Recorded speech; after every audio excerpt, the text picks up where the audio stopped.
नमस्कार। मैं Shashi Prabha Saraswat, associate professor Hindi, Shri Kalyan राजकीय कन्या महाविद्यालय सीकर। प्रिय बच्चों, आप सभी का हार्दिक अभिनंदन। आज की व्याख्यान माला का विषय है भीतर जागा दाता कविता की सप्रसंग व्याख्या। हम इस वीडियो में करने जा रहे हैं।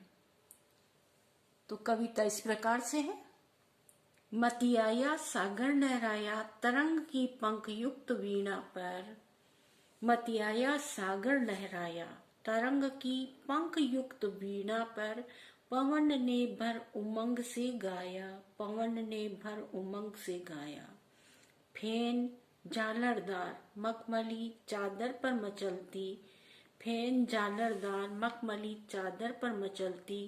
किरण अप्सराएं भारहीन पैरों से थिरकी, किरण अप्सराएं भारहीन पैरों से थिरकी।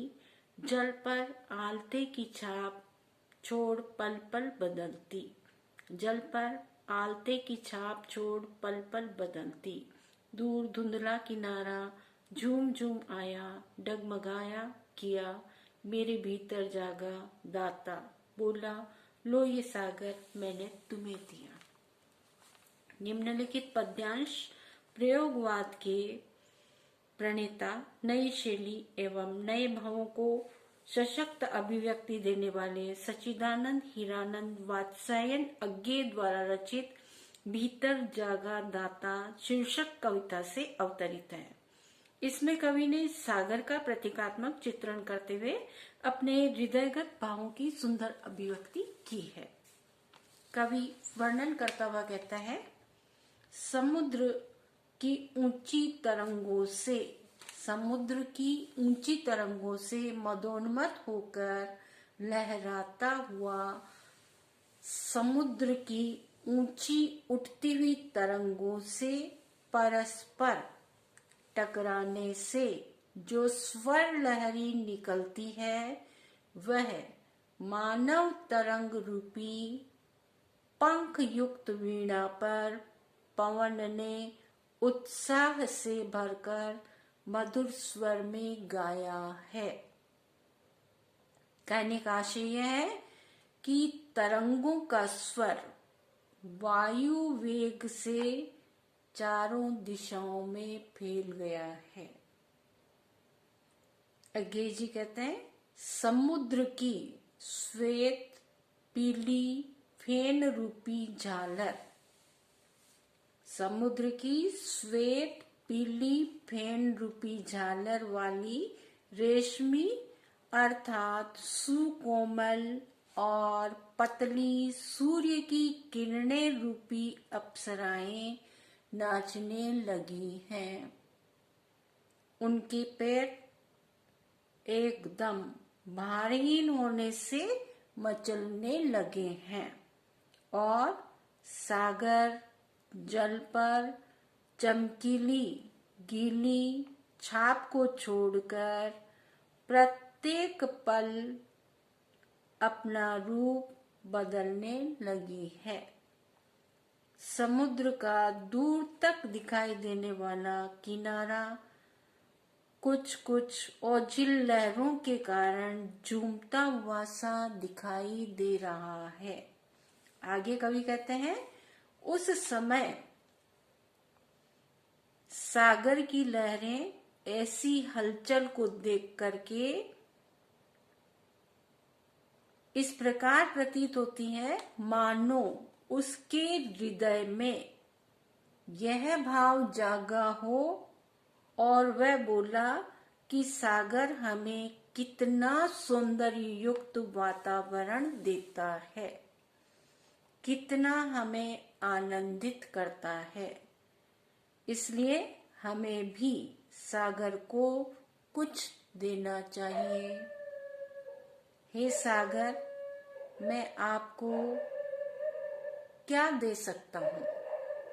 मैं आपको केवल अपनी हार्दिक भावनाओं को ही समर्पित कर सकता हूँ। क्या आप जैसी विशालता मेरे पास नहीं है? आपको देने के लिए मात्र मेरे पास मेरी हार्दिक भावनाएं हैं। उन भावनाओं को मैं आपके आगे समर्पित करता हूँ।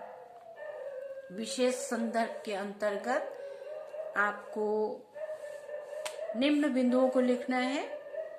अज्ञे मूलतः प्रयोगवादी कवि हैं, अतः उन्होंने अपने भाव एवं भाषा में नवीन भावों को अभिव्यक्ति दी है। कवि ने कहा है कि प्रकृति हमें बहुत कुछ देती है, इसलिए कवि ने उसके प्रति हार्दिक भावना को अभिव्यक्ति प्रदान की है। प्रकृति, ये धरा, ये धरती मानव जाति को इतना अपार खजाना दे जाती है कि हमें पता ही नहीं कि इसके एक एक कण में मोती बसा है, खजाना बसा है। धरती का एक नाम आपने सुना होगा, वसुंधरा। वसु को जो धारण करती है वो वसुंधरा कहलाती है। तो ये प्रकृति, ये पृथ्वी न जाने हमें क्या क्या दे डालती है, जिसका अंदाजा भी हम नहीं लगा सकते। अतः इस प्रकृति के प्रति, इस धरा के प्रति, इस पृथ्वी के प्रति हम केवल अपना हार्दिक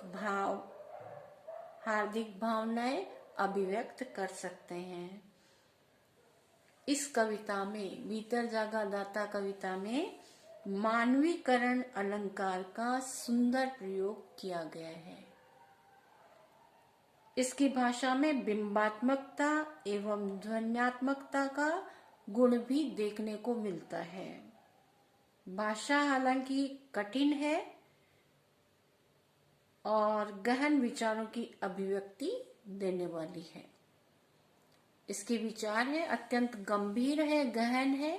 भाषा को पढ़ने में थोड़ी क्लिष्टता, दुरूहता विद्यार्थियों के सामने अवश्य आ रही है, परंतु इसका जो सार है वो बहुत ही उद्देश्य और शिक्षा प्रदान करने वाला है। इसलिए ये व्याख्या आपके परीक्षा के लिए काफी उपयोगी है।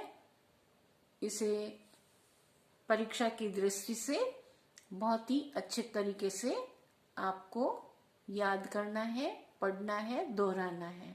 बहुत बहुत धन्यवाद।